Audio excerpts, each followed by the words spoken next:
200 Kilometer von Chamonix, vom Fuße des Mont Blancs, bis nach Zermatt zum Matterhorn. Zwischen 1000 und 2000 Höhenmeter jeden Tag. Dann kann es schon mal sein, dass wir Anfang September ja -5 oder gar -10 Grad haben. Wir haben uns aber sagen lassen, dass es sehr, sehr technisch werden soll und wir bis auf 2800 Meter Höhen gehen. Das ist der schwierigste Anstieg, den ich so bisher bei meiner Trekking-Karriere fast hatte.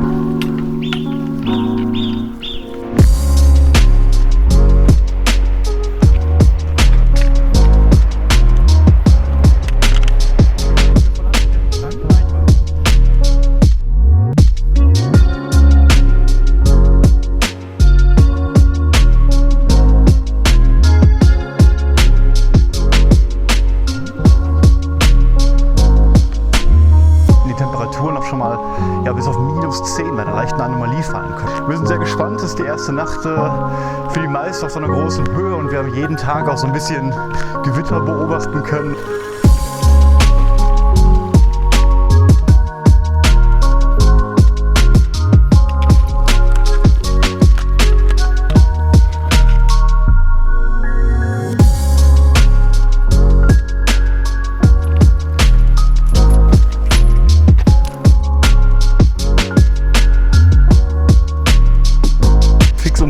Das war wirklich eine der härtesten Etappen jemals, also gerade weil wir 2 Etappen auf einmal machen mussten. Und willkommen auf 3000 Meter Höhe, der höchste Punkt der Hot Route. Allerdings haben wir gerade unten schon den ersten richtig heftigen Donner gehört. Wirklich ein guter Zeitpunkt, denn heute Nacht, so ab 10 Uhr, wurde es richtig stürmisch. Wir sehen hier viele Wildtiere da unten, warten auch schon wieder ein paar riesige Steinböcke. Und hier sieht man jetzt schon, was wir den ganzen Tag über machen werden.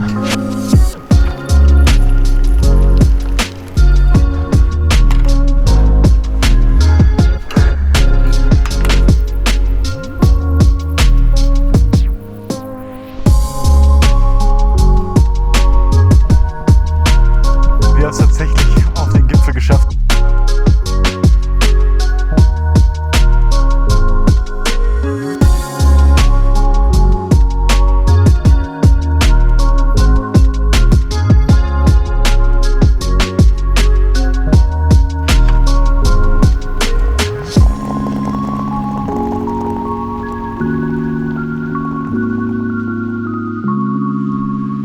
Willkommen zu einem neuen Video, ich bin Robert Klink und ich begrüße euch zu einer neuen Trekking-Tour hier aus den Schweizer Alpen. Denn ich plane zusammen mit 4 anderen Wanderern in den nächsten 10 Tagen die Walkers Hot Route zu laufen. Und das ist eine sehr bekannte Route, eine der schönsten und vielleicht die schönste in den Alpen, gerade auch so im englischsprachigen Raum sehr beliebt. Und die führt eben 200 Kilometer von Chamonix, vom Fuße des Mont Blancs, bis nach Zermatt zum Matterhorn. Und natürlich sind wir auch wieder mit Rucksack und Zelt unterwegs und wollen jede Nacht in der Natur schlafen. Und uns erwarten einige Schwierigkeiten natürlich, wie unglaubliche Höhenmeter und noch sehr stark wechselnde Temperaturen. Jetzt Ende August haben wir da teilweise +30 Grad und ja, auf den Höhen kann es schon mal -10 Grad werden. Ja, wenn ihr Lust habt, dann begleitet uns auf dieser Tour.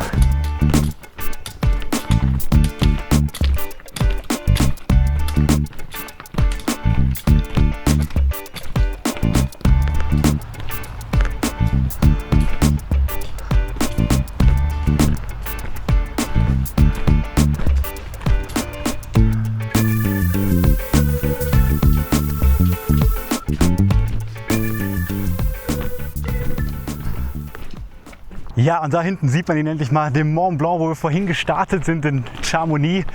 Und mittlerweile sind wir schon ein paar Stunden unterwegs. Wir haben Ende August und Samstagmorgen mittlerweile 7 Kilometer zurückgelegt. Und ja, heute insgesamt werden es 22 Kilometer. Ja, und mit 1200 Höhenmeter, die wir insgesamt zurücklegen müssen, ist das schon eine relativ sportliche Etappe für den ersten Tag, so zum Warnlaufen. Ja, und Ende August ist auch quasi am Ende der Saison. Die geht hier bis zum 15. September, weswegen wir auch ein bisschen kühlere Temperaturen haben.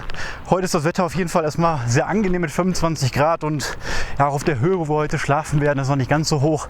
1800 Meter auf einem Campingplatz, da müssten die Temperaturen ja auch noch auf jeden Fall über dem Gefrierpunkt sein.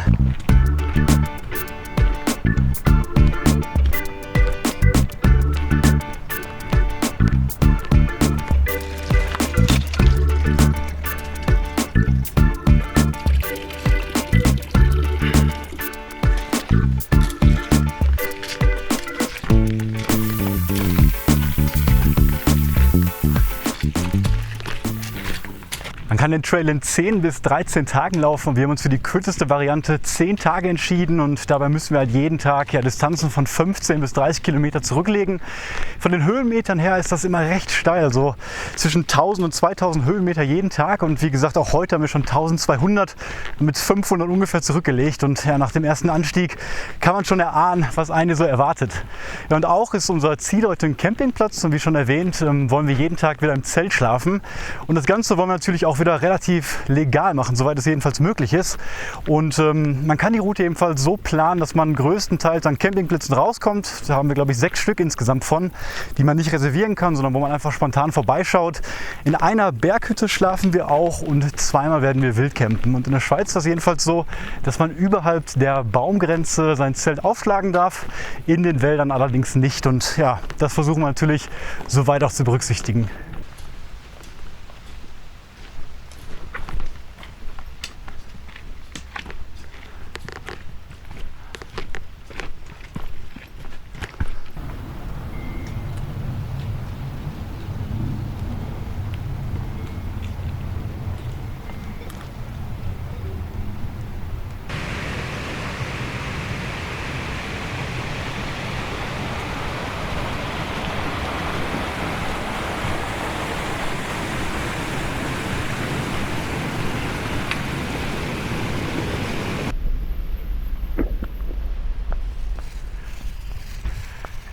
Ja, 14 Uhr und 12 Kilometer jetzt geschafft und wir machen jetzt unsere erste richtige Pause, haben knapp über die Hälfte des Trails für heute geschafft und ja, ein paar Höhenmeter hatten wir schon und jetzt gleich geht es aber nochmal richtig hoch, 700 Meter, unsere erste richtige Feuerprobe, würde ich mal sagen. Und so langsam nähern wir uns dann auch den 2000 Metern und damit auch dem bisschen kühleren Klima. Jetzt gerade über das Wetter kann man sich hier nicht beklagen. Wir haben angenehme 24 Grad, in der Sonne fast schon ein bisschen zu warm. Aber auch im Sommer, jetzt Ende August, ist das Wetter in den Alpen halt sehr variabel. Tagsüber kann es dann schon sehr, sehr warm sein, aber wenn man dann wirklich auf den großen Höhen zwischen 2.000 und 3.000 Meter ist, dann kann es schon mal sein, dass wir Anfang September -5 oder gar -10 Grad haben. Wir haben das normale ultraleichte Equipment mit, was wir sonst auch dabei haben, also bis -4 Grad sind wir alle auf jeden Fall größtenteils gewappnet. Soll es dann noch ein bisschen kälter werden, müssen wir mal schauen und vielleicht ein paar andere Entscheidungen treffen. Aber jetzt erstmal eine kurze Pause und dann geht es gleich weiter zum Campground.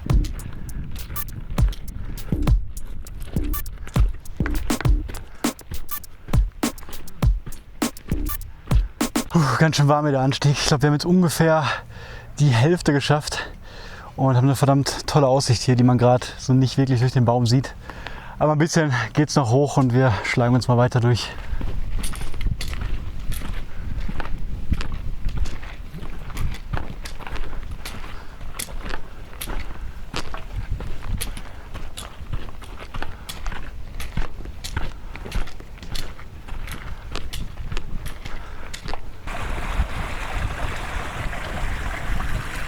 Hier noch.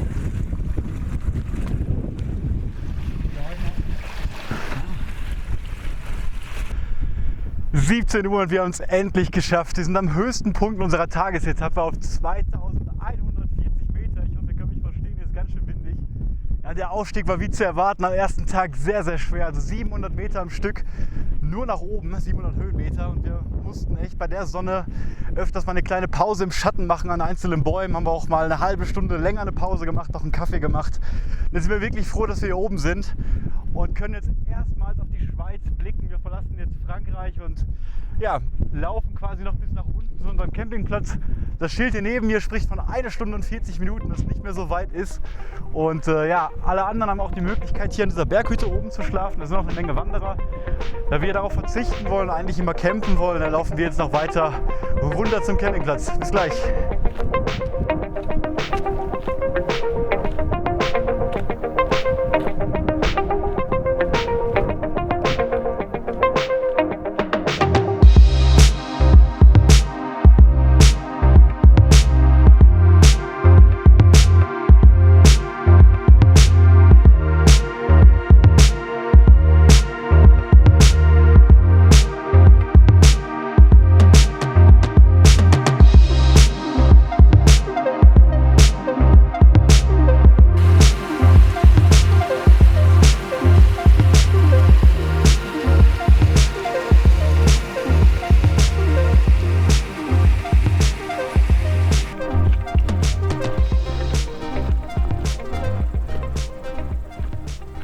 7 Uhr, wir haben es endlich geschafft. Wir sind wieder auf 1300 Meter, also von 2200. Der Abstieg war nochmal echt viel länger und härter, als wir dachten.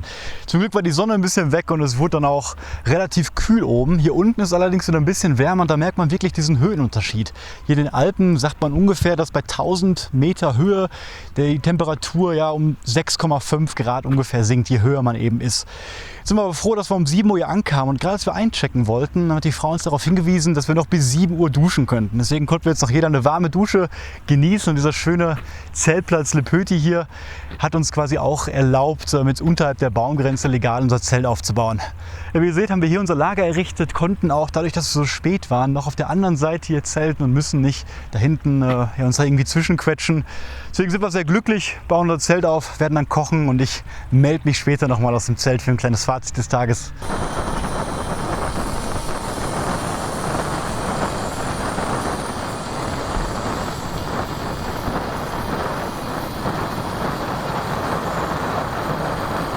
Ja, wir haben lecker gegessen und konnten hier super sitzen an diesem Holztisch. Wir haben 10 Uhr mittlerweile, sind alle schon im Zelt, denn für den ersten Tag heute, obwohl es so 22,5 Kilometer waren, war es schon echt ein sehr starker Einstieg mit den ganzen Höhenmeter.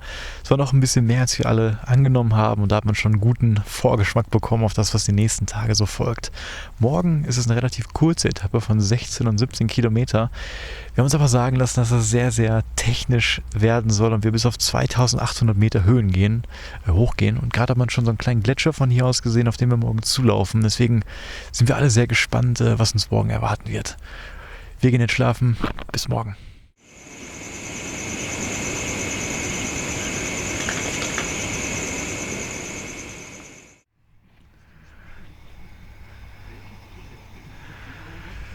Guten Morgen hier um 8 Uhr. Die Nacht war relativ gut, nicht allzu kalt jetzt hier im Tal, aber noch relativ niedrig waren auf 1300 Meter. Wir konnten gestern so ein kleines Gewitter noch beobachten ab 10 Uhr. Es kam ja so aus die Richtung vom Gletscher her, also nicht direkt bei uns, sondern es so ein bisschen blitzen sehen. Und ja, dennoch sind unsere ganzen Sachen sehr, sehr nass geworden, weil extrem viel Tau hier im Tal anscheinend herrscht. Aber kein Problem, es ist heute noch Sonne angesagt und das ist ziemlich wichtig, denn wie gesagt gehen wir heute über einen sehr hohen Gebirgspass und bei der zweiten Etappe hier, die wir geplant haben, gäbe es auch eine Alternative für schlechtes Wetter, bei der man eben nicht ganz so hoch geht. Da wir aber den Wetterbericht gecheckt haben, das muss man hier wirklich immer jeden Morgen machen, das Alpenwetter checken, gehen wir diesen schweren Pass quasi hoch und ja, versuchen die 17 Kilometer bis zu unserem zweiten Zeltplatz anzukommen. Ja, jetzt machen wir uns erstmal hier wanderfertig und werden dann nach 4 Kilometern einen Kaffee trinken. Bis gleich.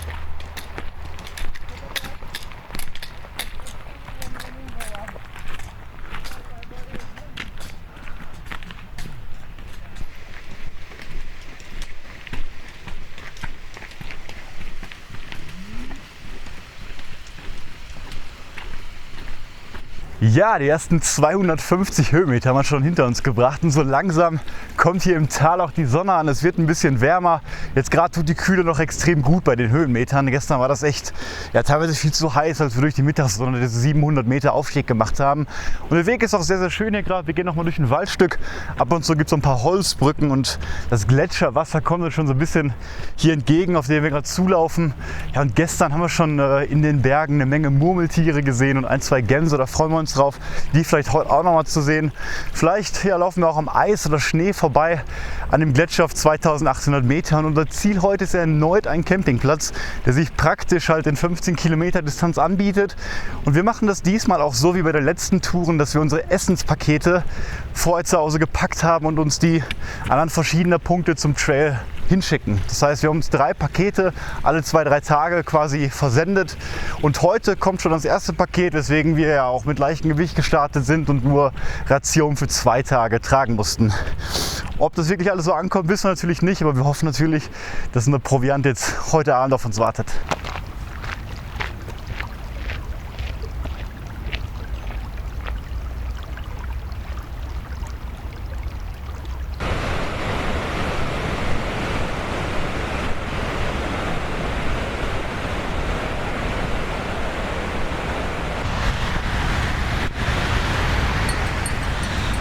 Ja, wir haben eine sehr gute Möglichkeit gefunden, hier mal kurz einen Kaffee zu trinken und unsere ganzen Zelte und Schlafsäcke von dem Kondenswasser zu trocknen. Hier war eine kleine Berghütte, die anscheinend gerade aufgemacht hat und für 2 oder 3 Franken können wir uns einen Kaffee holen. und ja, warten noch, dass das Wetter ein bisschen wärmer wird, bevor wir eben dort oben gleich hingehen.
Ja, 11:30 und die 2000 Meter haben wir jetzt fast geknackt, 1665. Und von da unten, da sieht man noch, kamen wir ungefähr, dahinter war der Campingplatz. Wir gehen jetzt den langen Weg wirklich komplett hoch, noch bis über den Gletscher. Und da sieht man schon den Schnee und das Eis sehr gut. Und dann, glaube ich, bis auf 2700 Meter und genauso geht es dann auch die andere Seite wieder, ja, mit dem Höhengrad hier steil runter.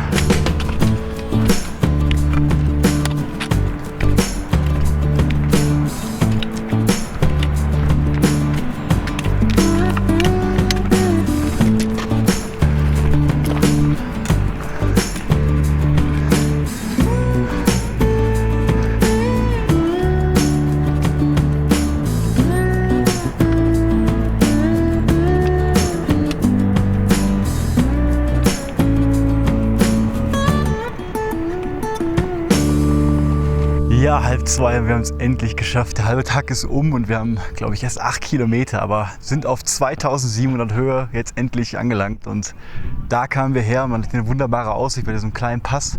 Hier geht es gleich runter und ich muss schon sagen, es war sehr, sehr technisch, sehr anspruchsvoll. Der Weg war sehr gerölllastig und ja, fast der schwierigste Anstieg, den ich so bisher bei meiner Trekking-Karriere fast hatte, würde ich sagen.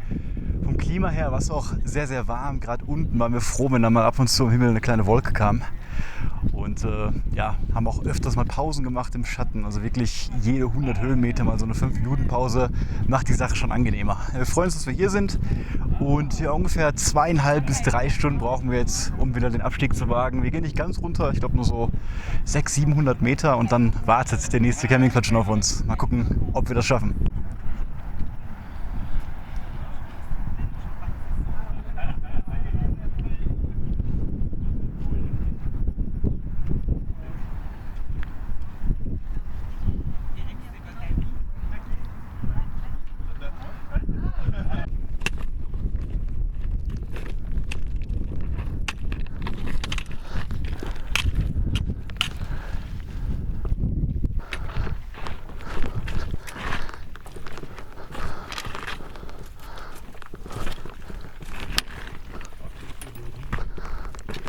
Der Abstieg hat sie nochmal ordentlich in sich. Also wir laufen wirklich nur über diese einzelnen Geröllteile hier, müssen sehr, sehr langsam laufen. Deswegen sind wir wirklich froh, dass das Wetter heute so stimmt und vor allem, dass es halt nur 14 oder 15 Kilometer sind. Und ja, wir haben auch jetzt auf jeden Fall verstanden, warum die Etappe heute so klein ist. Viel mehr geht auch nicht und wir haben noch sehr viel vor uns.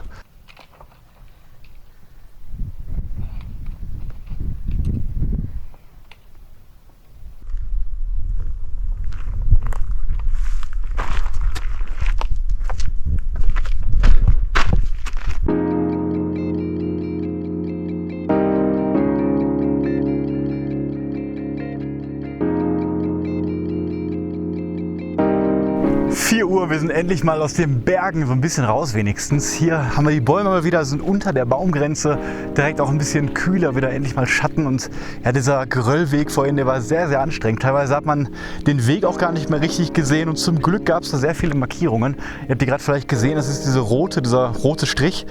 Und wir mussten uns teilweise echt umschauen, wann wir den nächsten finden und haben ab und zu mal die Orientierung verloren. Aber trotzdem war das Herabgehen jetzt konditionell ein bisschen weniger anstrengend als das Raufgehen.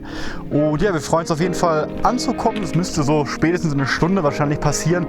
Und ja, da hätten wir 17 Uhr, wären wir auch recht früh da. Und ist auch gut so, denn wir hoffen ja immer noch, dass wir unser Paket dort empfangen können, was wir losgeschickt haben. Und brauchen natürlich dann auch ein bisschen Zeit, um die ganzen Sachen da drin aufzuteilen, zu verstauen, sodass wir dann für die nächsten Tage wieder ein bisschen Proviant haben. Denn ich zum Beispiel habe jetzt nur noch, ich glaube, ein paar Kekse übrig und das Track and Eat für heute Abend. Und deswegen wird Zeit, dass wir wieder Nachschub bekommen.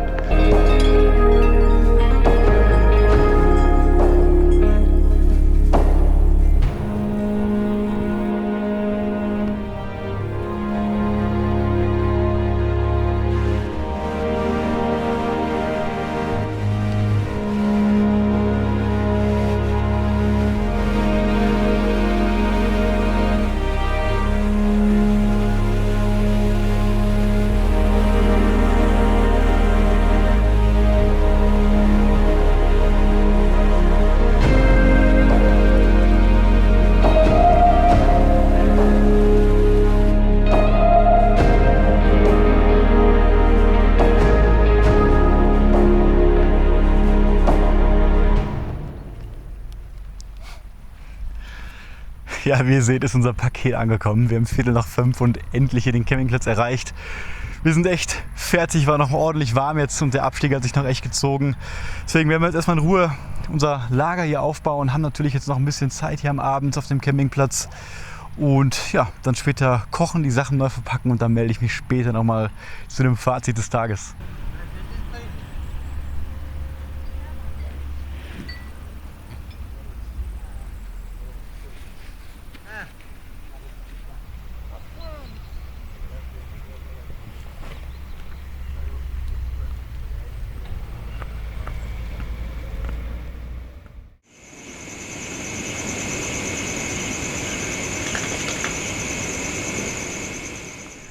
Guten Morgen hier zu Tag 3 am Champellac, neben dem ich gerade laufe, wo wir geschlafen haben. Ja, gestern kam ich leider nicht mehr dazu, ein Video aufzunehmen. Es war schon ja, irgendwann dunkel und es kamen noch viele andere Wanderer, die ihr Zelt neben uns aufgebaut haben. Dann wollte ich die nicht mehr stören. Wir haben auf jeden Fall noch einen sehr ruhigen Abend gehabt und sind auch relativ früh dann schlafen gegangen und vorhin ja so gegen 7 aufgestanden. Der Tag gestern war richtig schön, also mit dieser Bergspitze, die wir dann nach dem halben Tag erklommen haben, hat man eine super Aussicht gehabt. Und generell war es echt so, dass das Terrain schon sehr, sehr schwierig war und ich glaube, so vom Geröll her wird es nicht mehr so schwierig jetzt werden, heute zumindest. Und es war echt so, dass man eigentlich nur entweder bergauf oder bergab geht, also keine einzige Stelle mal flach ist. Sobald man irgendwie von einem Berg runter geht, läuft man nur kurz zum nächsten und geht schon wieder hoch. Und genauso wird es heute auch sein. Wir laufen jetzt erstmal 15 Kilometer, gerade an diesem schönen See entlang weiter, ein bisschen bergab.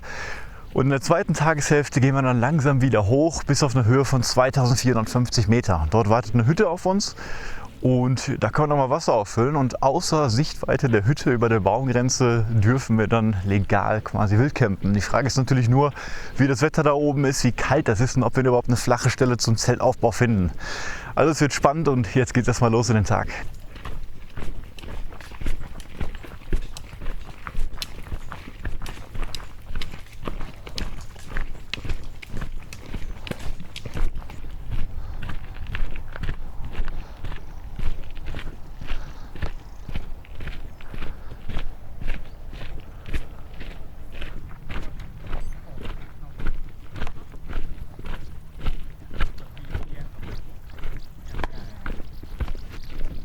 Uhr und man merkt schon, es wird richtig, richtig heiß heute. Die Sonne brennt auf der Haut. Gerade auch bei den Höhen ist die UV-Strahlung sowieso mal aggressiver. Deswegen haben wir auch alle ein bisschen mehr Sonnencreme mit als bei anderen Touren und müssen uns auch den ganzen Tag immer wieder regelmäßig eincremen.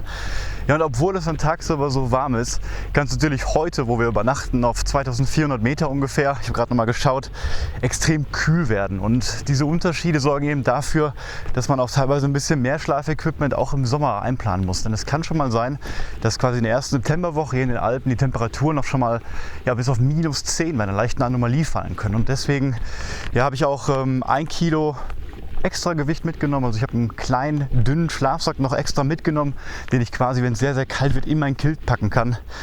Also ja, man merkt den Kilo natürlich im Rucksack, aber dafür habe ich die Gewissheit eben, dass ich bis weit unter die -10 Grad theoretisch noch auskäme auf jeden Fall. Wir sind sehr gespannt, es ist die erste Nacht für die meisten auf so einer großen Höhe und wir haben jeden Tag auch so ein bisschen Gewitter beobachten können und ja, so Sommergewitter hat man immer, man kann die nie genau voraussagen, wo die Kleinzellen in der Alpen ja auch sind und deswegen ist es ganz, ganz wichtig, dass man auch kurz bevor man den Aufstieg macht, noch mal tagesaktuell auf das Alpenwetter schaut, auf spezielle Wetterberichte eben für Bergsteiger, die dann genau die Gewitterwahrscheinlichkeit anzeigen, die Windstärke, die Temperaturen, sodass man wirklich da keine böse Überraschung erlebt.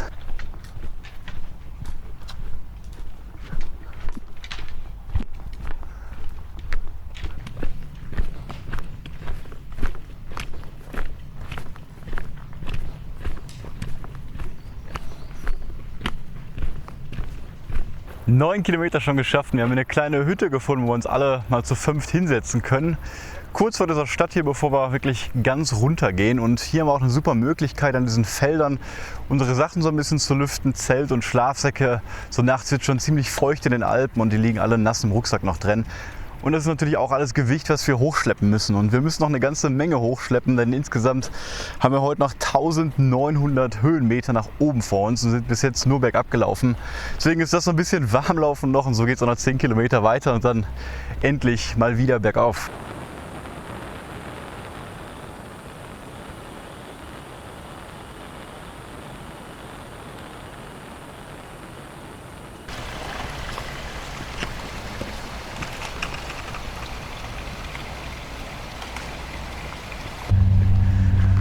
Ja, und so langsam sieht man auch schon, wo wir heute schlafen werden. Wir gehen jetzt durch das Tal hier und dann bis da oben, quasi nicht ganz bis zur Spitze, aber dort eben auf 2400 Meter Höhe. Ja, und da wir gerade so tief sind, bei 400 Metern hier, macht uns die Hitze echt zu schaffen. Also wir haben gleich knapp über 30 Grad schon und wir freuen uns auf den Wald da hinten und hoffentlich bringt er uns ein bisschen Schatten.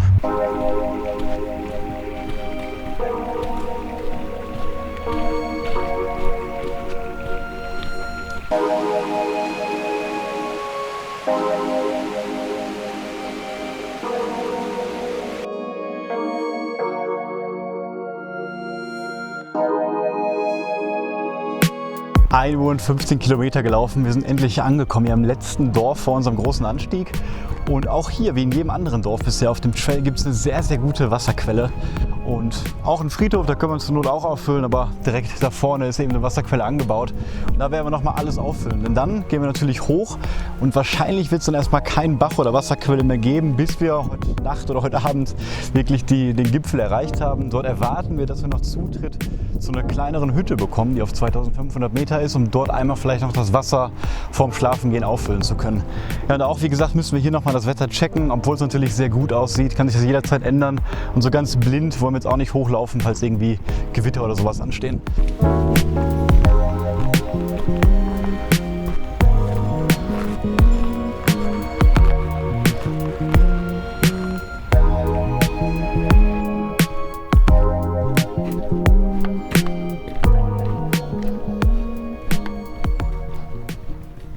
Ja, da sind wir schon wieder auf 1100 Meter angekommen. Da hinten sieht man gerade noch diesen kleinen See, an dem wir vorbeigelaufen sind. Und es geht jetzt stetig immer weiter hoch und auch die Hitze ist hier sehr, sehr groß. Also wir haben jetzt 14 Uhr und wir suchen auch gleich mal irgendwie einen schattigen Platz, wo wir nochmal eine kleine Snackpause machen können. Wir laufen hier quasi immer 100 Höhenmeter und dann eine kleine Pause unter einem schattigen Baum, weil anders lässt sich die Hitze gerade nicht gut ertragen. Aber dafür, dass wir so schnell waren in der ersten Hälfte des Tages, können wir jetzt uns ein bisschen Zeit lassen und müssen uns nicht so ganz beeilen.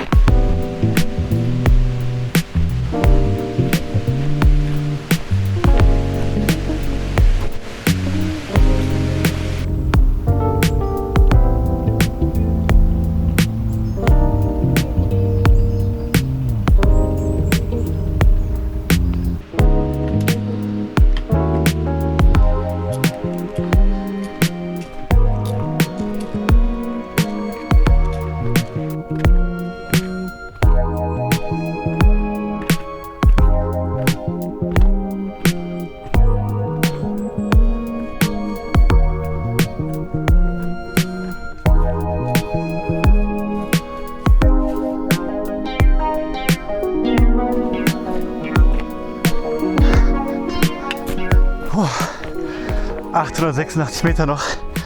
Und man ist wirklich über jede Bank hier dankbar und über jeden einzelnen Schatten.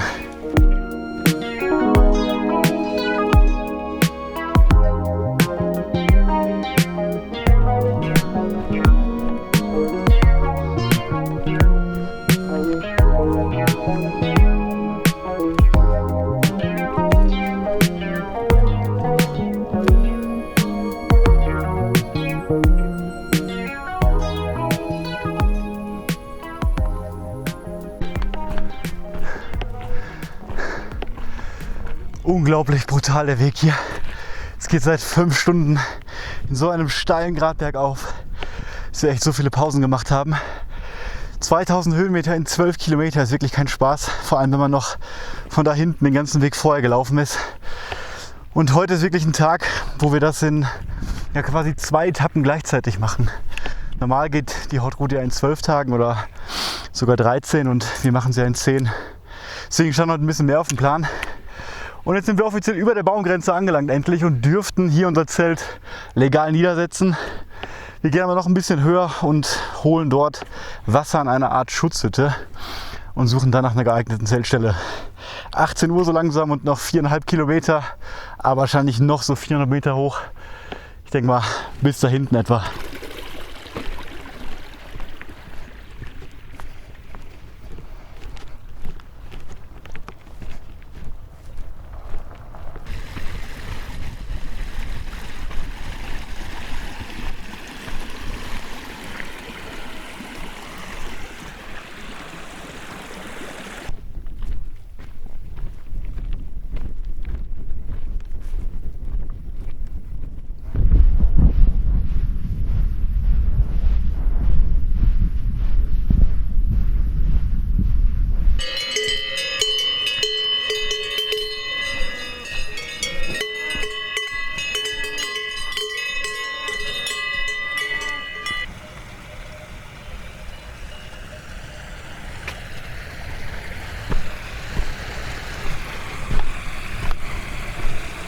Zehn nach 7 und wir haben es endlich geschafft, hier auf 2500 Meter. Und es war am Ende gar nicht mehr so einfach, hier noch einen Zeltplatz zu finden, weil ihr seht vielleicht, ist die Landschaft hier sehr, sehr hügelig. Aber wir haben es dennoch geschafft, mussten sogar noch ein bisschen höher gehen, als wir wollten. Also auf der Höhe der Hütte hier, wo wir gleich noch Wasser holen werden, hoffentlich. Aber wir haben jetzt da, wo der Sebastian steht, einen sehr schönen Spot gefunden, wo wir alle 3 Zelte aufbauen können. Ja, wir sind fix und fertig. Das war wirklich eine der härtesten Etappen jemals. Also gerade, weil wir 2 Etappen auf einmal machen mussten. Und ja, falls ihr die Route auch machen wollt, würde ich auf jeden Fall empfehlen, das nicht als erste Trekking-Route zu machen, sondern schon mal ein paar andere gemacht zu haben, gut darauf hinzutrainieren. Und ja, ich werde euch auch mal alle Etappen, die wir gemacht haben, unten verlinken und auch die einzelnen Routen, die ich selbst geplant habe und Wasserquellen. Denn das Wasser war ja sehr wenig heute. Ab und zu gab es eine Quelle, die aber trocken war und da muss man schon ein bisschen aufpassen, gerade bei dem Wetter. Ja, ich würde sagen, wir bauen jetzt hier unsere Zelte auf, kochen noch was und dann werden wir wahrscheinlich alle schlafen gehen. Deswegen ist das schon mein Fazit des Tages heute und ich sage schon mal bis morgen.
Willkommen hier um kurz vor 8 zu Tag 4. Wir haben wunderbar geschlafen hier auf dem Berg. Es war ein bisschen kühler natürlich als unten, aber dafür viel ruhiger als auf den anderen Campgrounds, wo wir waren. Ja, und wir haben auch schon einen Kaffee noch getrunken vorhin, fühlen uns topfit. Und ja, jetzt geht's auch direkt los über diesen Berg hinter uns. Auf 3000 Meter müssen wir heute, also den Berg einmal überqueren auf 18 Kilometer und 1300 Meter hoch. Es hört sich nicht leicht an, aber bei weitem nicht so schwer wie gestern. Ja, und wir haben den Wetterbericht gecheckt. Es soll ab 15, 16 Uhr ein Gewitter kommen über diesen Berg. Deswegen müssen wir uns quasi ein bisschen beeilen und schauen, dass wir den Gipfel bis dahin schon überquert haben und wieder runtergehen. Unser Ziel heute ist endlich mal eine kleine Cabin, eine Mountain-Hütte an einem kleinen See, die wir vorher reserviert haben, weil es dort einfach keine andere Möglichkeit geben würde, legal quasi zu campen. Ja, und nach 3 oder 4 Tagen freuen wir uns auch dann eine Nacht mal wieder quasi in einem geschlossenen Raum schlafen zu können. Also los geht's und bis gleich.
Uhr 15 Uhr. Wir sehen mal wieder, was menschengemacht ist, nämlich so ein kleines Schild hier.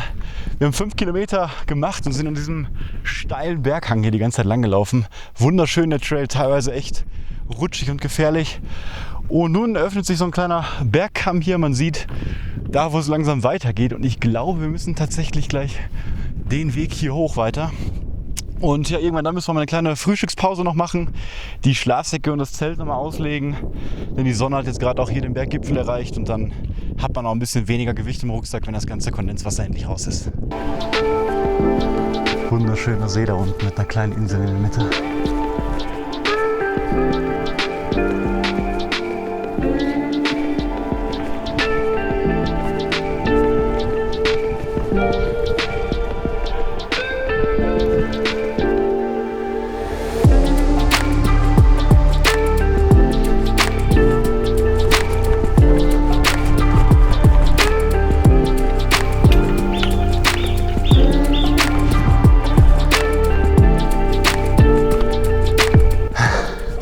Also ohne diese Markierungen wäre man ja echt verloren in dieser Geröllwüste.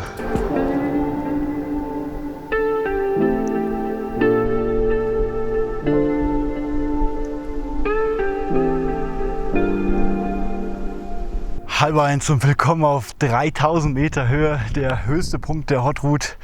Und hier ist es deutlich kühler, sehr windig. Es war aber beim Aufstieg sehr angenehm, dass es so bewölkt ist. Allerdings haben wir gerade unten schon den ersten richtig heftigen Donner gehört. Deswegen dürfen wir nicht zu lange Pause machen, müssen uns beeilen. Es wird immer dunkler, immer bewölkter und da müssen wir auf jeden Fall von den beiden Gipfeln hier runter sein. Wir laufen nämlich ein bisschen bergab und dann nochmal gleich fast auf 3000 Meter und dann endlich runter auf 2300, glaube ich, zur schützenden Schutzhütte. Und gerade haben wir auch ein paar Steinböcke gesehen, riesengroß. Ich habe versucht, das mit der GoPro zu filmen. Ich weiß nicht, ob man es sieht, aber es waren 4 Stück und wirklich gewaltige Tiere mit riesigen Hörnern. Und ich bin gespannt, was wir den Rest des Tages noch sehen werden.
3 Uhr und wir sind endlich oben.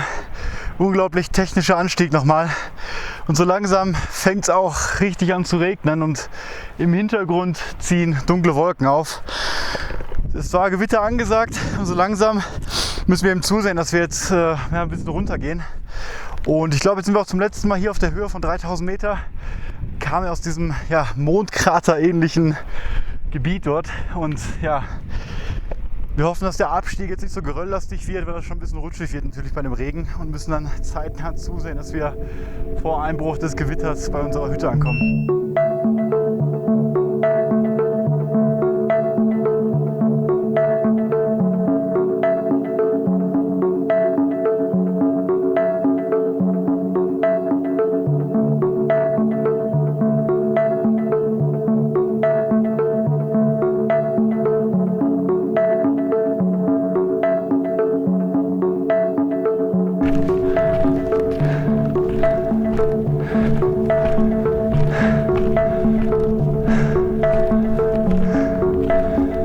Und da ist endlich unser Zielsee und unten muss die Hütte sein, zu der wir wollen. Wir dachten gerade schon, da hinten die eine Hütte wäre unser Ziel, aber wir mussten echt nochmal 250 Höhenmeter hier hoch.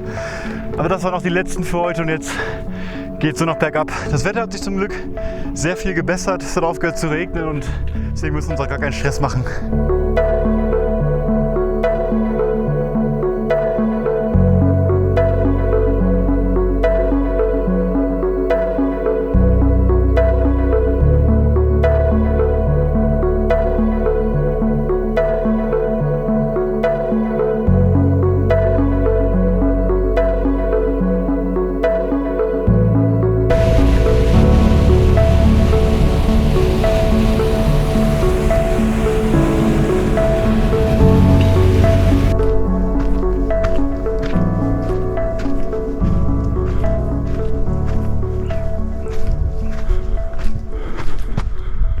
Ja, 17 Uhr und endlich an der Hütte angekommen und das ist so eine Art Self-Catering-Hütte, also man konnte hier einfach reingehen, das war nicht abgeschlossen, man kann die Räume hier nutzen, ist wirklich sehr nett gemacht, möchte man hier schlafen, kann man dort Geld reinwerfen und dann entweder in einem der Betten hier schlafen oder auch sein Zelt draußen aufbauen, das machen gerade auch noch 2 andere Leute, die wir hier getroffen haben. Und die sind auf jeden Fall erstmal geschützt vom Wetter, können uns jetzt hier einen netten Abend machen und dann wird gleich erstmal ordentlich was gegessen.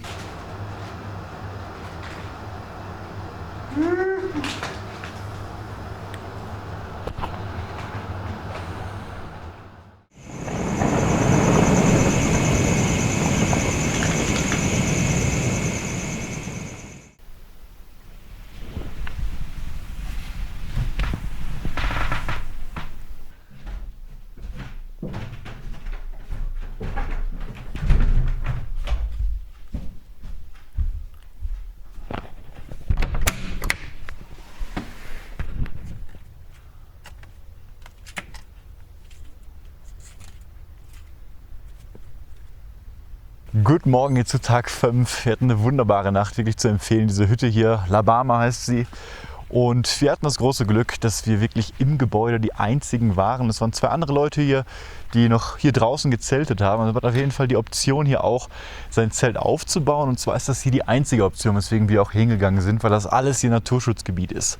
Und ja, da drin gibt es auch aber ein paar Betten, wie ihr gerade gesehen habt. Und da wir alleine waren, haben wir unseren ganzen Raum wirklich genommen und uns breit gemacht. Jeder hatte wirklich 3 Matratzen Platz dort. Und das war wirklich ein guter Zeitpunkt, denn heute Nacht, so ab 10 Uhr, wurde es richtig stürmisch. Da waren wir froh, dass wir quasi im geschlossenen Raum waren. Und auch mussten wir die Zelte heute nicht trocknen.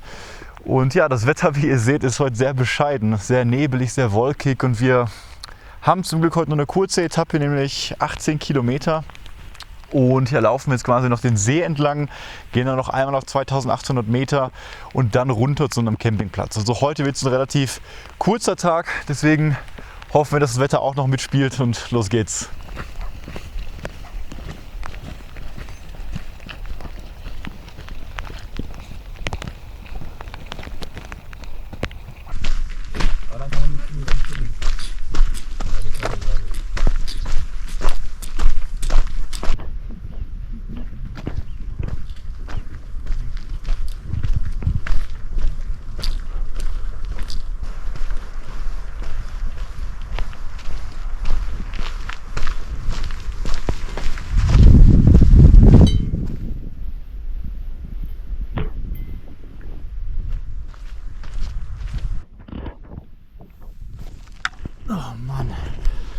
den Windschutz von meinem Mikrofon verloren und musste jetzt den ganzen Weg fast bis zur Hütte nochmal zurücklaufen. Also bestimmt eine halbe Stunde oder so. Und jetzt den ganzen Weg natürlich wieder zurück.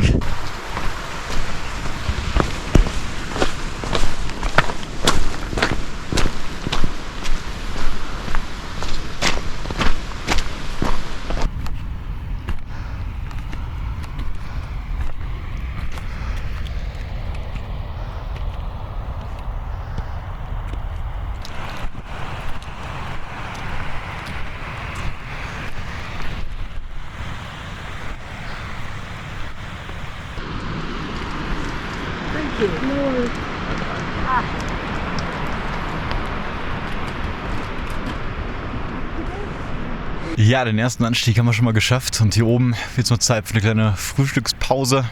Ein bisschen geht es noch nach oben, aber man merkt schon irgendwie an Tag 5, dass man echt gut eingelaufen ist. Also diese Höhenmeter, das waren jetzt glaube ich so 200 in etwa vom See aus, die gingen sehr, sehr gut und ja, dann später noch lange bergab und ich denke mal, da werden wir heute richtig früh ankommen. Wir sind heute ein bisschen später losgelaufen, 9 oder halb 10 war es glaube ich, weil es einfach so schön gemütlich in der Hütte da war. Aber heute müssen wir uns auch keinen Stress machen, vor allem da das Wetter jetzt auch besser wurde. Ist ja schon die Sonne da hinten. Soll das eigentlich ein entspannter Nachmittag werden?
Ja, die Leitern da oben waren echt mal was ganz Besonderes, was ganz anderes auf jeden Fall.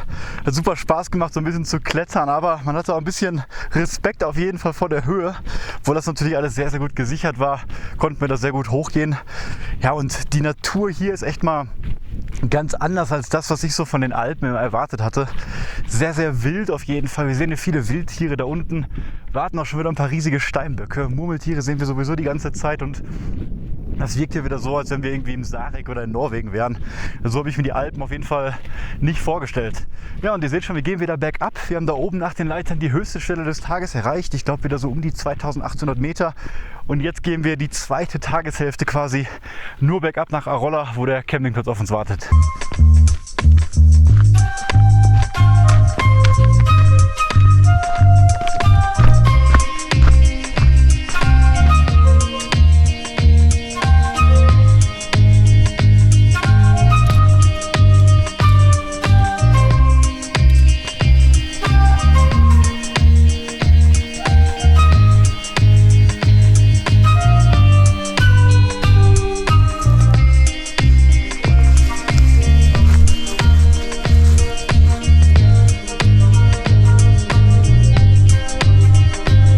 Da sieht man schon langsam unser Ziel, die Stadt Arolla unten im Tal. Da führt der serpentinartige Weg runter. Und da sieht man auch mal wieder die Baumgrenze. Das heißt, heute schlafen wir mal wieder ein bisschen drunter.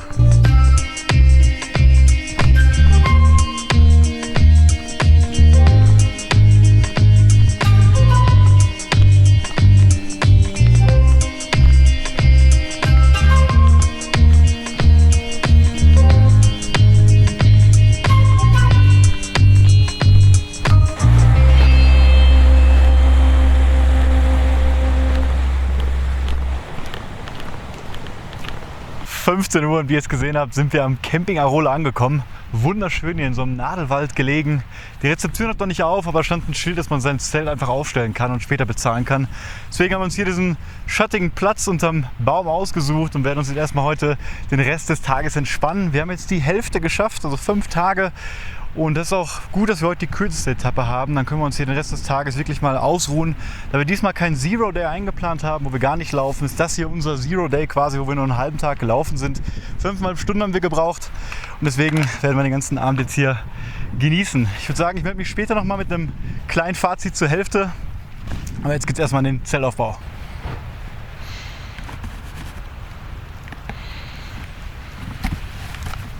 Oh yeah.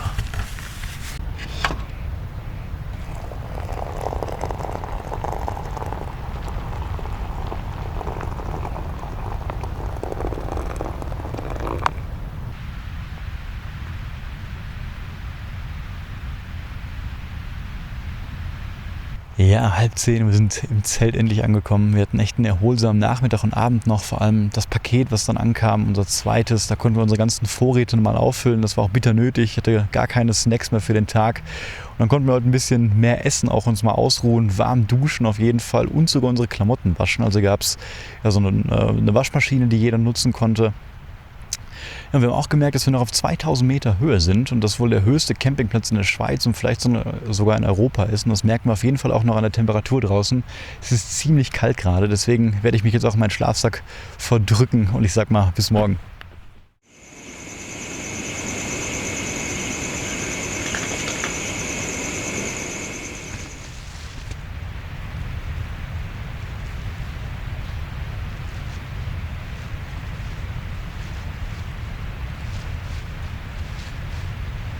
Willkommen zu Tag 6 hier um 8 Uhr morgens. Wir sind vorhin losgelaufen. Wie ich schon gedacht habe, war die Nacht ordentlich kalt und jetzt gerade ist es immer noch super kalt. Wir laufen hier die ganze Zeit in diesem Fluss entlang und der sorgt echt für kühle Luft. Deswegen sind Handschuhe gerade keine schlechte Idee. Ja, und heute ist unser zweiter richtig schwerer Tag dran. Deswegen war es gut, dass wir uns gestern erholen konnten. Denn heute kommen 2 Sachen zusammen. Einerseits müssen wir wieder 2 Etappen in 1 machen und andererseits ja, wollen wir natürlich mit dem Zelt immer legal übernachten und dafür müssen wir vom Trail am Ende abgehen und noch 5-6 Kilometer quasi zu einem Campingplatz bergab laufen. Und die volle Etappe wäre 30 Kilometer, 2000 Meter nach oben, 2200 Meter runter. Und das ist ein bisschen zu viel. Und deswegen haben wir uns entschlossen, am Ende, wenn wir quasi am Trailpunkt sind, wo wir den verlassen würden, dann gibt es einen Bus, der fährt 5 Kilometer weit und dann sparen wir uns am Ende 700 Meter runter. Trotzdem wird es wahrscheinlich der härteste Tag. Wir laufen jetzt immer dieses Tal hier entlang bergab und dann nochmal über einen riesigen Berg und irgendwann runter zu einem See, wo der Bus auf uns wartet. Ja, deswegen sind wir gespannt, ob wir das schaffen. Wetter sieht soweit ganz gut aus und der Wetterbericht sagt auch ein bisschen Sonne, also besser als gestern. Deswegen hoffen wir mal, dass wir unsere letzten Kräfte mobilisieren können und den Tag auch noch hinter uns bringen. Los geht's!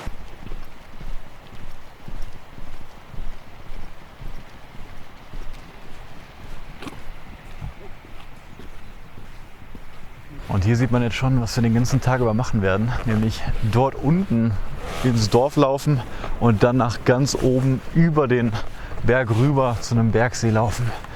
Und das sind dann eben die 2000 Höhenmeter, die wir zurücklegen werden, wenn wir unten angekommen sind.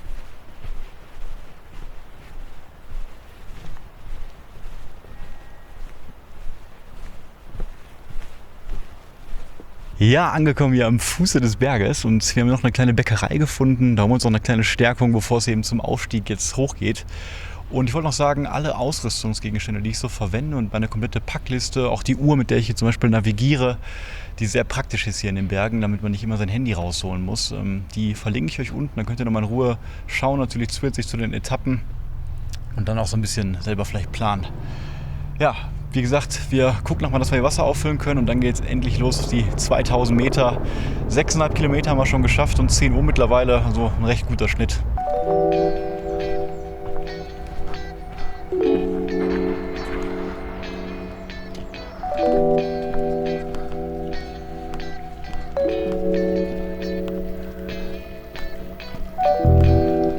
Uhr, 350 Meter geschafft und hier bietet es sich nochmal richtig an, eine Frühstückspause zu machen, denn wir haben eine super Wasserquelle hier gefunden.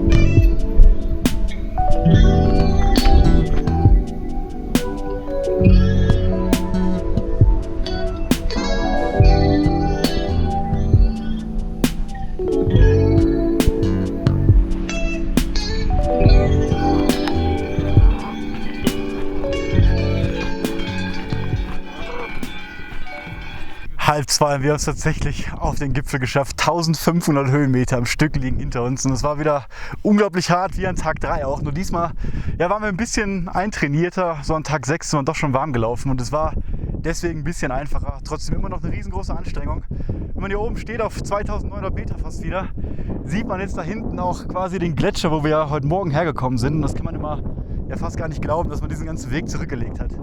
Und auch hier hinter mir auf der anderen Seite, wir haben natürlich jetzt endlich einen Blick auf die andere Seite, sieht man da hinten auch diesen ziemlich blauen See. Und dort sollte ein Staudamm auf uns warten, von wo uns quasi der Bus nachher mitnimmt.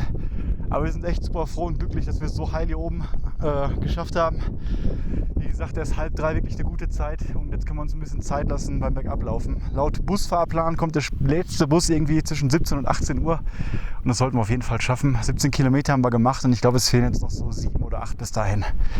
Jetzt hier erstmal oben noch eine kurze Pause, den Ausblick genießen und dann geht's runter.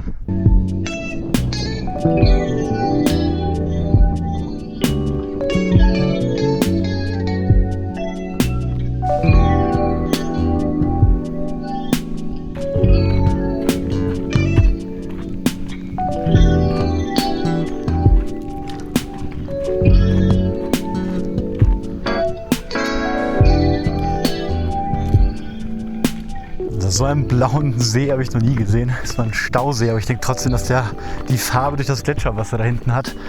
Und da sieht man, glaube ich, auch schon den Parkplatz hinten, einen ganz kleinen, wo wir hin müssen und der Bus uns abholt.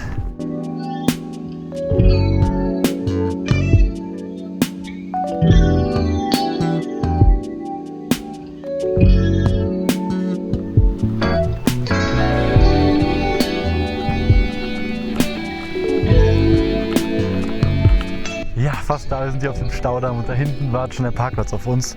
Wir warten quasi nur noch auf den Bus, der uns dann quasi über diese Straße hier runterbringt. Da sieht man auch, dass es kein angenehmer Weg gewesen wäre. Und morgen müssen wir da den Berg hoch, über diesen Hügel rüber und dann dort in die nächste Stadt. Deswegen fahren wir jetzt runter, werden morgen wahrscheinlich aber den Weg hochlaufen, einen anderen, nicht über die Straße. Und dann genau hier wieder am Staudamm weitermachen und hochfahren. Aber jetzt müssen wir erstmal schauen, wann der Bus kommt.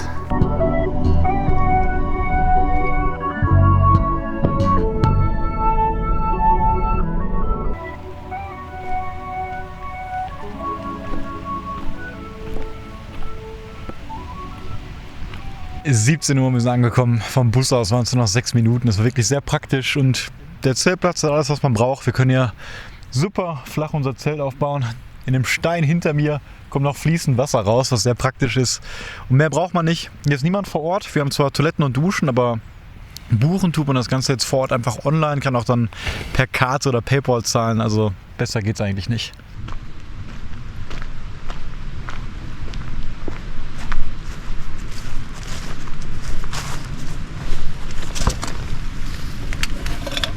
Ja, 9 Uhr, wir sind alle schon im Zelt. Heute mal ein bisschen früher, denn draußen wurde es echt kalt. Ihr hört es vielleicht, hier ist ein kleiner Fluss am Rande noch. Ja, der macht das Ganze auch ein bisschen kühler wieder. Ja, ansonsten haben wir die Umgebung ein bisschen erkundet. Es ist ein wirklich schöner Wald und dort drüben standen noch ein paar Tische, wo man sich super hinsetzen konnte. Dort haben wir gekocht und zufällig auch ein paar Fichten gesehen, womit wir uns einen Fichtennadeltee noch zubereiten konnten. Sebastian und ich haben dort auch noch ganz in Ruhe unseren Podcast Zeltgespräche aufgenommen und über unsere Tour bisher geredet. Heute ist ja schließlich der 7. Tag schon. Ja, und falls ihr den Podcast noch nicht kennt, könnt ihr den in der Beschreibung anklicken. Den gibt es auf Spotify und auf anderen Portalen. Dort erzählen wir so ein bisschen was hinter die Kulissen, über die Planung, über die Ausrüstung und was wir so besonders schön fanden. Jetzt liegen wir alle noch wahrscheinlich ein bisschen wach im Zelt, aber warm im Schlafsack auf jeden Fall und schlafen dann. Und dann geht's morgen an den nächsten Tag. Bis dann.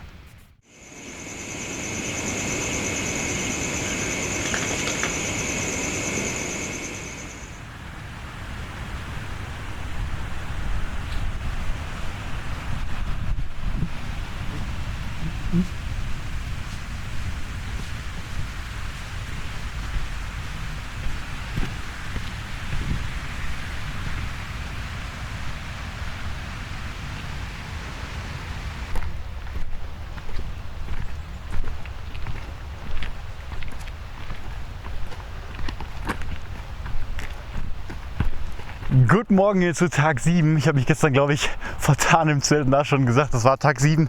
Das war natürlich Tag 6. Wir haben noch 4 Tage, 3 volle und quasi einen halben am Montag zur Abreise. Ja, und auch heute sieht das Wetter sehr, sehr gut aus. Wir laufen gerade auf dem Berg da oben zu und da scheint schon die Sonne. Die Nacht war sehr gut, sehr ruhig. Bisschen kälter wieder als gedacht, weil wir am Fluss waren, aber alles kein Problem, weil wir so tief waren. Ja, und heute besteht der Tag aus 3 Teilen. Zum einen, wie ihr jetzt gerade schon bemerkt, machen wir diesen Anstieg hier und laufen zurück zu dem Damm, wo wir gestern den Bus genommen haben.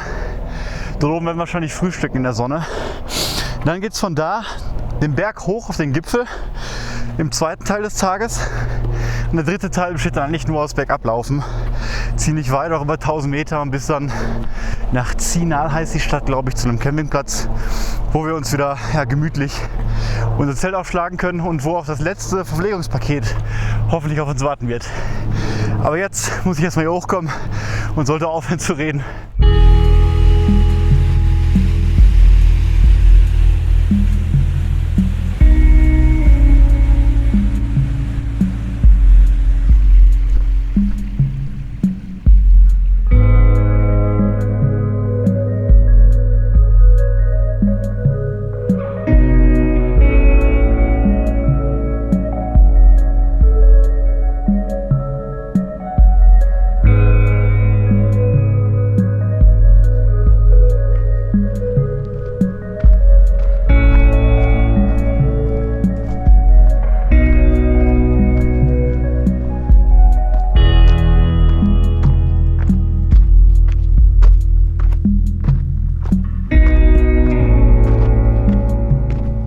Und da wären wir wieder auf dem Staudamm. 90 Minuten haben wir gebraucht für die 6 Kilometer und 600 Höhenmeter, ohne anzuhalten. War echt jetzt ein guter Anstieg für den Morgen auf jeden Fall. Wir haben schon die Hälfte der Höhenmeter geschafft und ja, unser Campingplatz ist so weit dort unten im Tal bei den Bäumen, den sieht man jetzt gar nicht mehr. Aber die Aussicht hier ist schon wie gestern phänomenal mit diesem See und dem Gletscher dahinter. Jetzt gerade auch so zur Morgensonne. Wir gehen jetzt über den Damm dort hinten wieder zum Parkplatz und werden da frühstücken. Und dann geht es weiter, ja, den zweiten Teil des Tages über den Berg rüber.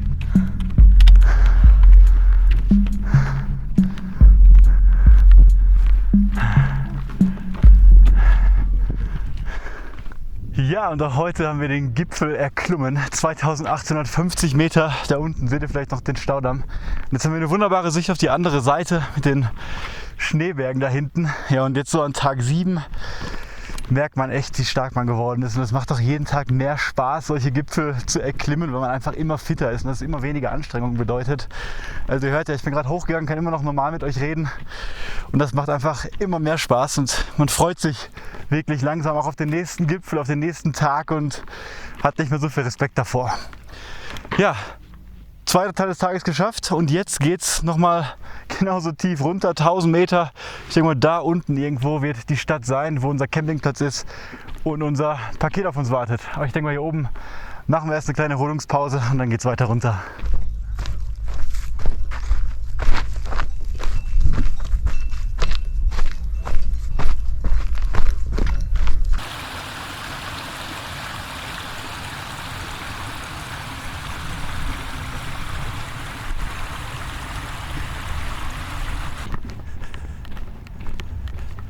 Endloser Abstieg hier gerade und der Weg ist auch jetzt nicht so spektakulär. Wir haben zumindest jetzt gerade die Baumgrenze erreicht, dass man ein paar schöne Bäume wieder begutachten kann und unten sieht man das Dorf langsam auch. Aber die Straße hier ist nicht so schön. Ich denke mal, früher war das ein schöner Weg, aber oben waren sehr viele Baustellen und uns kam gerade auch ein Baustellenfahrzeug entgegen. Deswegen ist die Beschaffenheit nicht so super. Aber trotzdem liegen wir gut in der Zeit und man möchte sich auch nicht beschweren. Das Wetter ist super und jetzt müssen wir einfach durchziehen, die letzten 4 Kilometer hier bergab zu laufen.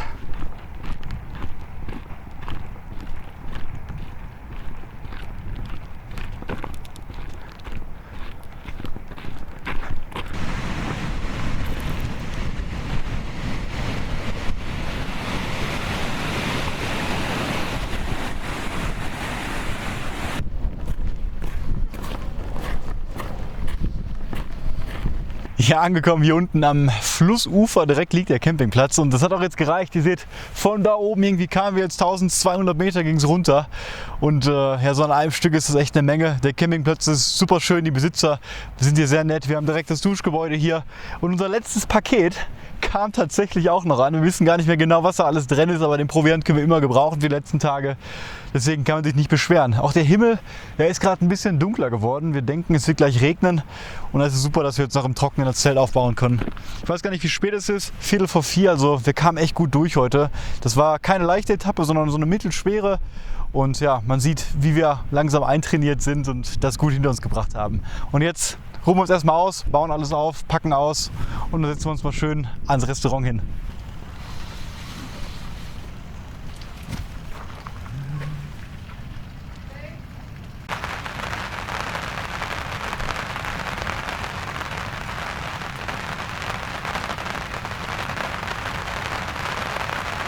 Ja, schönen guten Abend, Sebastian hier. Jetzt seht ihr auch mal die andere Seite vom Zelt und wir dachten eben, dass ich zur Abwechslung heute mal das Schlusswort mache. Wir haben ja gestern auch noch den Podcast aufgenommen, deswegen wollte ich mich auch mal kurz hier im Video zeigen und den Tag ein bisschen Revue passieren lassen. Denn der Aufstieg heute war echt wieder stark, haben wir gut gemacht. Ich glaube, in 90 Minuten knapp waren wir oben, hatten wieder eine tolle Aussicht und dann ging es wirklich lange runter. Das hat nochmal ordentlich auf die Beine gehauen und dann kamen wir endlich an diesem wunderschönen Campingplatz an, den ihr ja schon gesehen habt und da hatten wir einen kleinen Aussicht eben auf ein super tolles Flussdelta, das hat so ein bisschen an den Sarek erinnert und dann haben wir jetzt noch den Abend hier gut verbracht, haben das Paket unter uns aufgeteilt, ohne große Zankereien, hat ganz gut geklappt, haben unser Track and Eat gekocht und sind jetzt auch zu High Noon ungefähr um 9 Uhr jetzt im Zelt, schlafen dann hoffentlich schön und sind dann ready für morgen. Morgen ein ähnlicher Tag, wir haben ungefähr ein bisschen über 1000 Höhenmeter hoch, ein bisschen über 1000 runter, sollten wir ganz gut hinkriegen, wir sind jetzt gut trainiert und dann hoffentlich sind alle auch wirklich dann auch fit für den Tag, der danach noch kommt mit den 29 Kilometern. Aber alle sind auch wirklich gut beisammen, haben richtig Lust drauf und ich bin auch wieder gespannt morgen, was wir da für Aussichten vom nächsten Gipfel haben werden. Also ich sage gute Nacht und dann sehen wir uns morgen.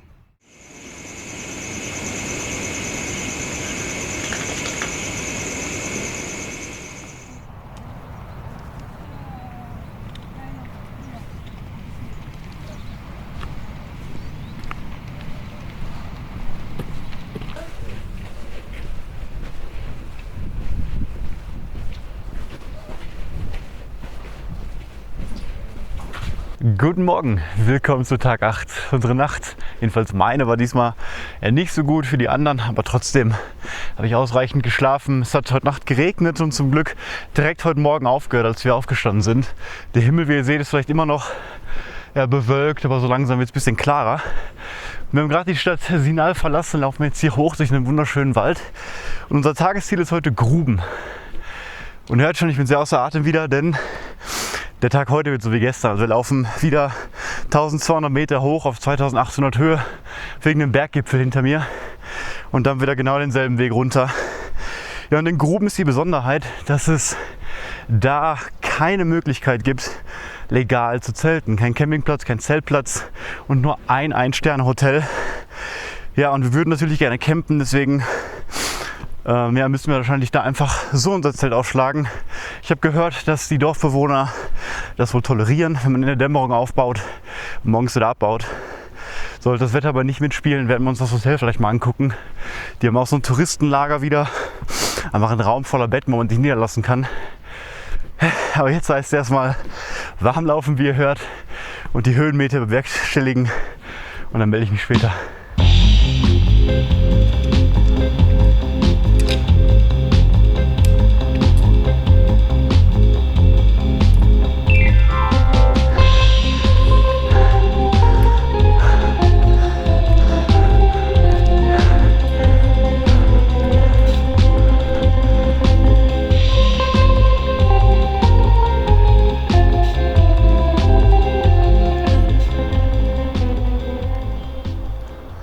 Die ersten 350 Höhenmeter waren echt schon mal ein Kampf. Super steil und das zum Warmwerden. Und wir haben heute extra ein bisschen mehr Wasser mitgenommen, weil wir nicht dachten, dass wir oben was finden.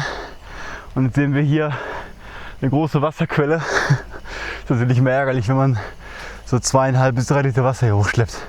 Aber naja, wir haben es gut geschafft. Kurze Pause und dann geht's weiter.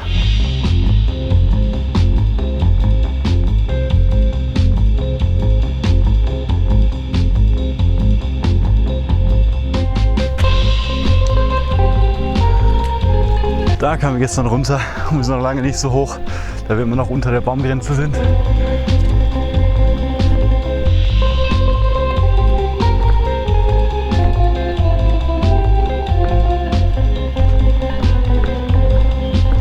Halb 11 und 700 Höhenmeter schon geschafft. 570 sind es nur noch und ja, 8,5 Kilometer haben wir schon gelaufen.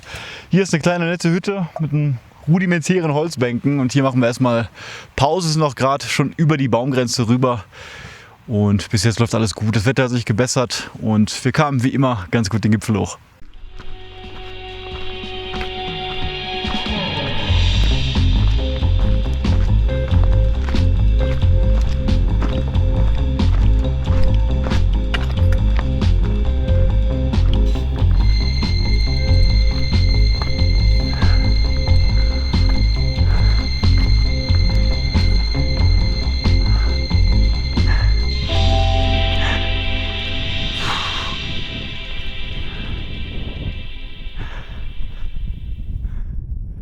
Geschafft. 12 Uhr erst, 11 Kilometer und 2850 Meter hoch wieder. 1200 Höhenmeter gelaufen. Hier ist es arschkalt gerade. Wir suchen uns erstmal einen Windschutz und dann geht's bergab.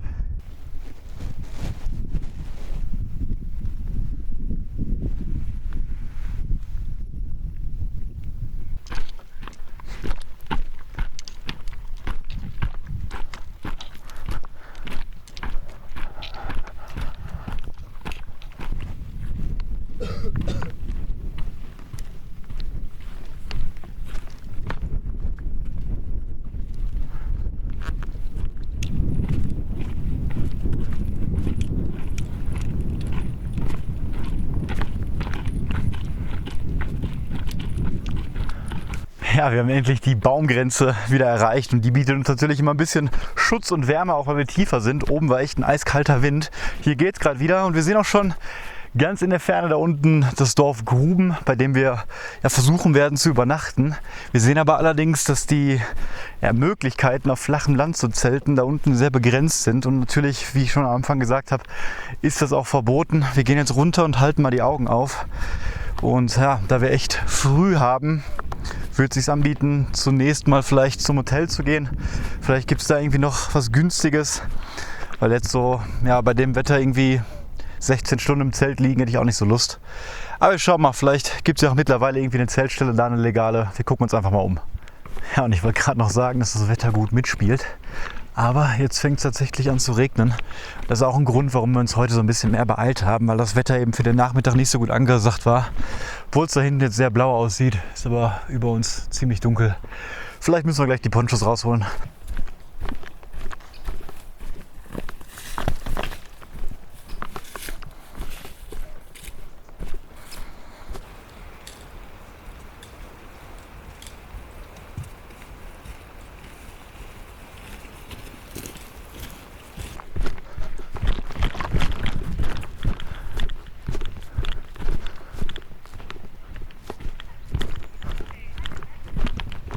Ja, wir haben uns hier ein bisschen umgeguckt und tatsächlich gibt es hier einzelne flache Stücke, die jetzt ein bisschen weiter weg sind von den Anwohnern und von den kleinen Häusersiedlungen hier.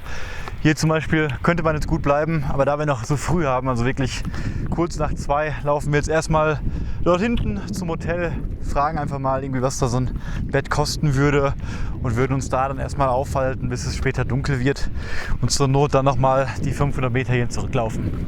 Ja, mittlerweile 7 Uhr. Wir saßen jetzt lange an dem Hotel, haben uns das angeschaut, aber diese Unterkünfte, die waren ja echt nichts Tolles. Also hat uns überhaupt nicht gefallen, aber auch relativ viel los und das war relativ teuer für eine Matratze, die auf dem Boden liegt. Deswegen haben wir da jetzt ein bisschen Zeit verbracht, uns ein Getränk geholt und wohl oder übel werden wir jetzt hier quasi am Waldrand auf einem offenen Feld zelten, das später aufbauen und dann morgens früh direkt bei Dämmerung weiterziehen. Ich glaube auch, dass das hier niemand stört. Wir haben gerade schon ein paar Leute hier auch gesehen und gegrüßt und das sollte wohl okay sein. Ja, aber erstmal werden wir jetzt noch kochen. Da hinten ist so eine schöne Sitzgelegenheit. Check and Eat wartet auf uns und dann geht's ab ins Zelt, denn da hinten scheint ein Sturm zu kommen.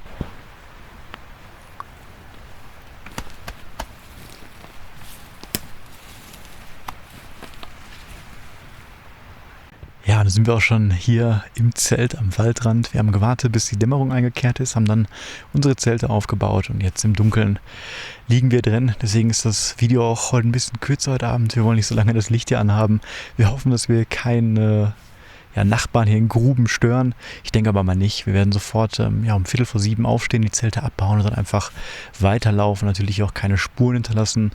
Wir haben geschaut, dass wir einen Platz haben, der jetzt ein bisschen außerhalb vom Dorf ist, aber auch nicht im Wald ist, sondern am Waldrand. Hier sind nur 1-2 Bäume wirklich zwischen uns und dem Dorf und ich denke mal, hier werden wir keinen stören. Deswegen sage ich bis morgen. Heute war eine sehr schöne Tour wieder, haben wir gut geschafft, wir waren früh da und morgen kommt das große Finale mit 29 Kilometern und eine Menge Höhenmeter. Aber dazu morgen früh mehr. Bis dann.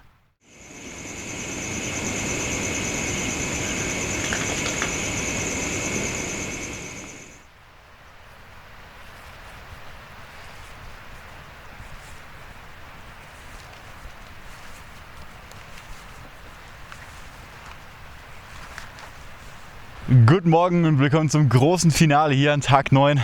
Unser letzter großer Tagesmarsch und vielleicht der härteste. Wie ihr seht, verlassen wir gerade unten die Stadt Gruben, irgendwo da.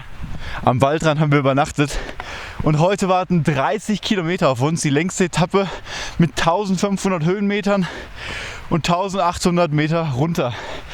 Und direkt zum Start des Tages gehen wir jetzt auch diesen Berg hoch. Damit fängt der Tag an. Wieder, ich glaube, auf 2900 Meter hoch. Dann geht ziemlich lange erstmal runter, 1,8 Kilometer und dann am Ende des Tages, die zweite Hälfte, laufen wir, ich glaube, nochmal 12 Kilometer durch so ein Tal entlang bis zu einem Campingplatz. Ja, und wir haben erst 7:30, sind sehr früh losgelaufen. Natürlich auch, weil wir die Zelte im Morgengrauen abbauen wollten. Und jetzt ist nicht viel mit Einlaufen, denn direkt, wie gesagt, geht es jetzt hoch. Und wir sind sehr gespannt, wie wir den letzten Tag heute schaffen werden.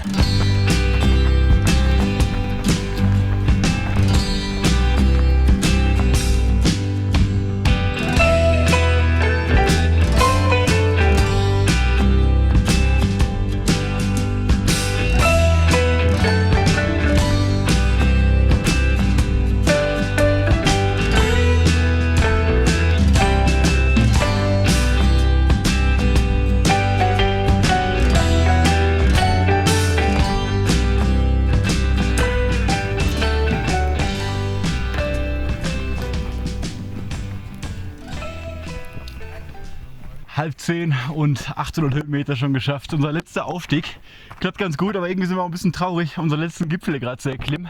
Und es war sehr schön, gerade über diese Hochebene hier im Sonnenaufgang zu laufen. Jetzt gerade gibt uns der Gipfel noch ein bisschen Schatten, aber ich denke mal, den kompletten Abstieg werden wir dann in der prallen Sonne machen müssen. Ja, und jetzt fehlen noch, glaube ich, so 500 Meter und dann müssten wir auch schon hoffentlich das Matterhorn sehen. Wir sind gespannt.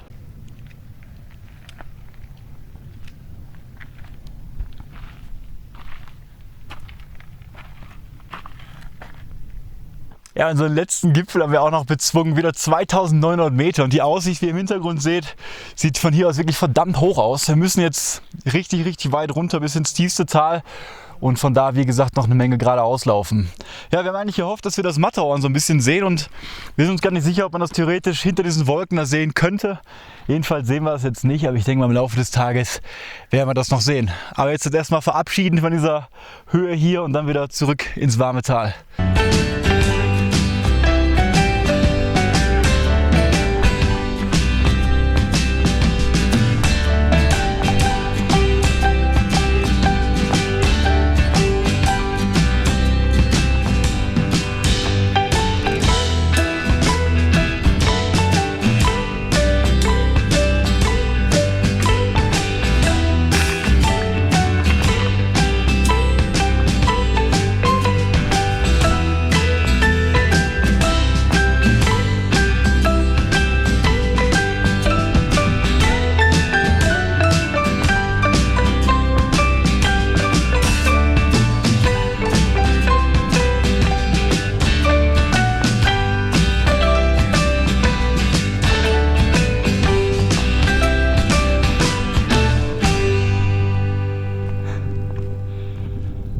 Ja, endlich sehen wir unser Ziel. Das Matterhorngebirge und hinten im Tal müsste Zermatt sein. Und ja, wir kommen extrem schlecht voran, würde ich fast sagen, weil gerade das Terrain war sehr schwer mit dem Geröll auch wieder. Wir sind erst 10,6 Kilometer gelaufen und schon so 4,5 Stunden unterwegs. Also es wird noch ein langer Tag, 20 Kilometer müssen wir noch. Hier ganz runter ins Tal und dann quasi bis dort hinten irgendwo lang zum Campingplatz. Aber die Aussicht ist grandios hier und ja, jeder Meter bringt uns jetzt näher ins Ziel ran.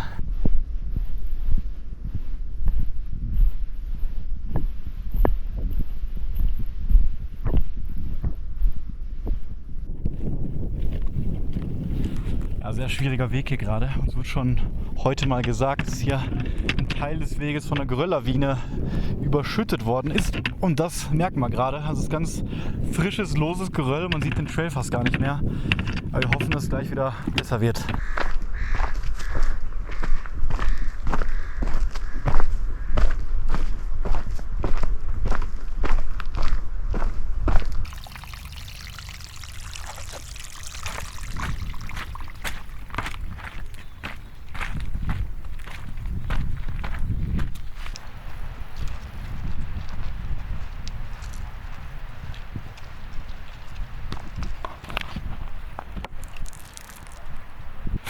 Uhr und wir sind schon 6,5 Stunden unterwegs und haben jetzt gerade erst quasi die halbe Distanz gemacht. Also 15 Kilometer und es fehlen noch 15. Und es geht hier wirklich unglaublich lange bergab. Wir sind schon 1200 Meter bergab gelaufen und es folgen nochmal 600 Meter. Also es nimmt echt kein Ende. Und heute gehen wir quasi auch wieder so tief, wie wir seit Chamonix nicht mehr waren, weil wir natürlich jetzt ja final die Berge verlassen und dann auch morgen wieder zurück zum Bahnhof in Zermatt laufen.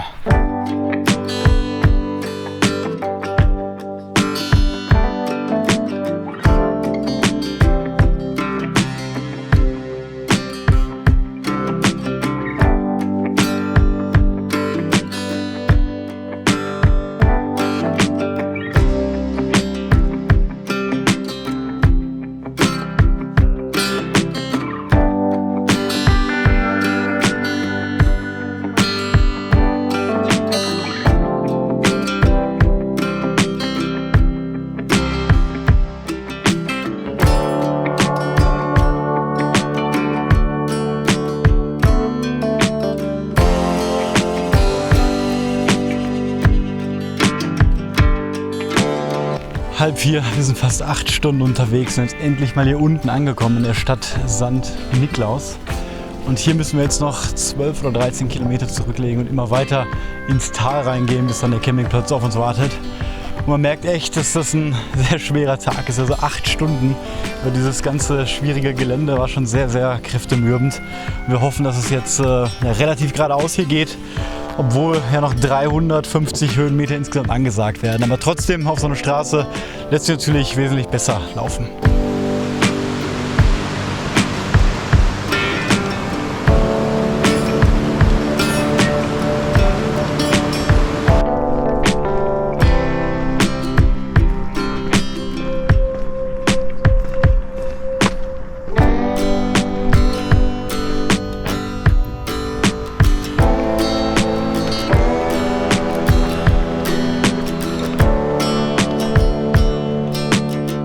Halb 6 mittlerweile und immer noch 6,5 Kilometer, also unglaublich schwere Etappe heute, wir sind echt am Kämpfen.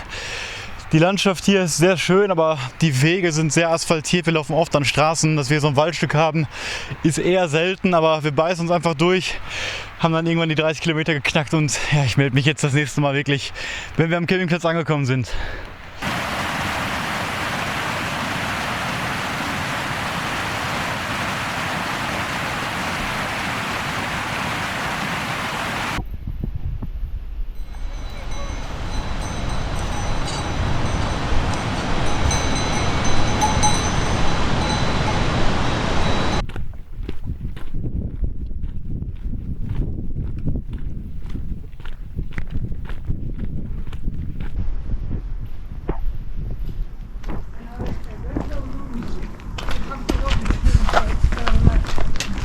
endlich angekommen. 11 Stunden und 14 Minuten waren wir unterwegs, seit 7 Uhr heute Morgen. Und ich glaube, wir haben nicht länger als eine halbe Stunde irgendwie Pause gemacht. Es war super anstrengend, vielleicht der härteste Tag. Auf jeden Fall einer der 3 härtesten Tage, aber trotzdem landschaftlich sehr, sehr schön. Der Aufstieg heute war wunderschön, der Abstieg war ultra lang und sehr hart. Und jetzt hier am Ende nochmal die ganze Zeit dieses Tal entlang, die Straße entlang, dann am Ende nochmal bergauf. Also wir haben, glaube ich, jetzt 7 Uhr oder sowas. Der Campingplatz ist wunderschön. Wir haben ein bisschen viel gezahlt, aber da hinten wartet ein Kebabladen auf uns, wo wir uns gleich eine schöne Falafeltasche gönnen werden. Ja, und ich bin auch so fertig. Ich kann gar nicht mehr so viele Leute sprechen und wir haben quasi mit diesem Campingplatz hier auch unser Ziel erreicht. Wir sind 8 Kilometer von Zermatt nur entfernt und diese 8 Kilometer werden wir morgen früh zurücklegen, sofort in den Zug steigen und dann losfahren. Um 6:30 werden wir loslaufen, um 10:30 geht der Zug. Das sollten wir schaffen, nach dem ganzen Training 8 Kilometer und 400 Höhenmeter zurückzulegen. Deswegen mache ich jetzt gerade das Schlusswort und morgen werde ich natürlich noch ein bisschen filmen, aber nichts mehr sagen, weil das wahrscheinlich in Zermatt ein bisschen trubelig und knapp sein wird. Die Tour war insgesamt wunderschön, ihr habt selber gesehen. Wahrscheinlich wirklich die schönste Alpenroute und auf jeden Fall eine der schwierigsten. Und ich brauche erstmal Zeit, um das alles so ein bisschen zu verarbeiten. Wir hatten auf jeden Fall sehr viel Glück mit dem Wetter. Unsere Ausrüstung hat wunderbar gepasst. Es ist nicht viel kaputt gegangen. Meine Kamera- und Mikrofonhaltung ist das Einzige, was bei mir kaputt gegangen ist. Wir haben keinen Sturm erwischt, also wirklich phänomenales Glück, würde ich sagen. Ja, und ich habe es auch schon mal vorher erwähnt, Sebastian und ich haben zusammen ein Podcast-Zeltgespräch und nächste Woche werden wir ja quasi nochmal im Detail über den ganzen Trip reden und über all das, was mir jetzt gerade hier nicht einfällt, weil ich einfach müde bin. Und wenn ihr Lust habt, könnt ihr reinhören. Wahrscheinlich ist die Folge schon online, dann verlinke ich sie hier unten. Ansonsten, wenn euch das Video gefallen hat, würde ich mich freuen, wenn ihr mich abonniert. Bis zum nächsten Mal.